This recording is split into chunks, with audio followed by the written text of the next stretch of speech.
If you saw the first episode of You, it was an excellent setup for this fascinating episode. I am reviewing the entire episode, so fair warning, there will be spoilers. We begin with Joe excited about his first date with Beck, and we see how he's able to access her texts even after she gets a new cell phone. Benji is still alive. That was a big surprise. That's one of the things I love about this show so far, is that there's a surprise at every corner, and usually I can predict what's going to happen. I love being surprised.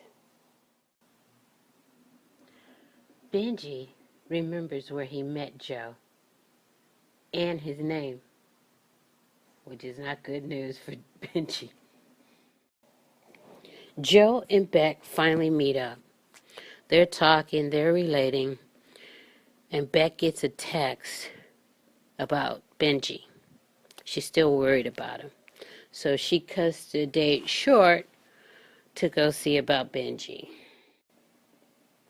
So then Joe sets up Benji by giving him some sort of drug and putting bra near his head, and he's knocked out. Beck gets this picture, and she's releasing Benji from her life because she thinks that it's real and that Benji's an asshole. Well, Benji's an asshole, but he was set up. Then Benji tried to persuade Joe to believe that Beck is pretty much a manipulator. And sure enough, she does it. She tries to manipulate her professor, and her professor's trying to manipulate her. And she doesn't go for it, surprisingly. All right, so Beck invites Joe to a party. And before the party, Joe tells, what's his name, Benji, about the party. And she's like, dude, she's not going to stay with you. She wants to be with somebody who can give her opportunity, money, and status. And that kind of sticks in Joe's mind. So as they go to the party, they're holding hands. And then as the door opens, or right before the door opens, Beck lets go of his hand. What I love most about the party scene is that Peach sees through Joe right away. And Joe sees through everybody but himself. Then we see Beck flirting with this guy as Joe looks. And he in his mind, he knows right away that Beck is, trying to endear herself to other men for whatever reason. Joe is on the balcony all by himself, surprise, surprise. Beck comes out, and they have this discussion. And you go back and forth in your mind about, is she this, is she that, is she doing this, is she doing that? And he gives her advice, basically saying, you can't always be nice. Sometimes to survive, you're going to have to bite back and show your teeth. And he's telling her that he thinks her teeth is pretty sharp. And then she has this look in her eyes like she's so appreciative, and it resonates with her. And then she goes in, it looks like they're going to kiss, but then she puts her head on his chest and blurts out the friend thing. Basically telling him, you're my friend, so, that's about it for now. As they are leaving the party, this young lady recognizes Joe and calls him out and asks her about his ex-girlfriend and her disappearance. Surprise, surprise. So, he tries to explain that, she went away with this guy to Rome, which we don't believe, do we? And the fascinating thing is, instead of Beck trying to figure out what's going on and what's this about, she pretty much cuts the girl off. I know I probably shouldn't, but I love this next scene. This next scene is when Beck shows her teeth. She's not apologizing. She's not, woe is me. She's not, what am I going to do? She goes straight for the jugular. The professor, she has a list of professors, students, 6 women who will talk about misconduct, sexual harassment, what have you, if Beck pulls the trigger.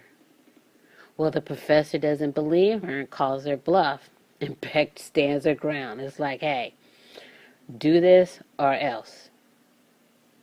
Love it. So now we're back to Joe and Benji. Benji's trying everything he can think of to get out. So he offers to give Joe evidence of the worst thing he feels that he's done. So that way, mutual destruction. Joe knows what Benji did, and Benji knows what Joe did. So he can leave without worrying about any of this coming back on Joe. Oh my God, the acting, the tension, beautiful.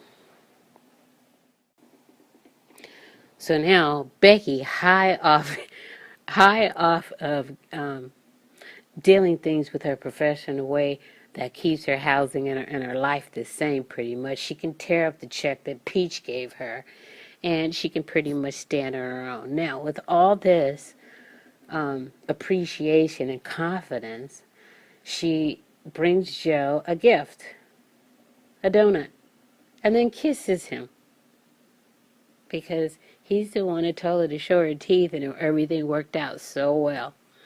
Still kind of scary. Alright, so we get to the scene where Joe is back in the basement with Benji.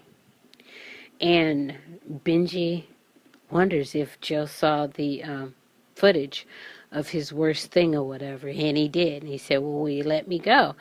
And he said, well, if it was just me, I would. But this is about you and Beck, and I just can't. And so he brought him a beverage. It was coffee with all the things he normally likes in it, but added was 2 tablespoons of peanut oil, which he had mentioned earlier that he was allergic to peanuts. So Benji lies on the floor, pretty much dying. Alright, that's the end of the episode, guys. I just love the psychological things about person's characters, what their choices, what they will do, won't do, and how that affects them and other people. It's just amazing. And the acting is good. I usually don't, I started this channel, I didn't have any reviews in mind, but really the pilots, but this was worth another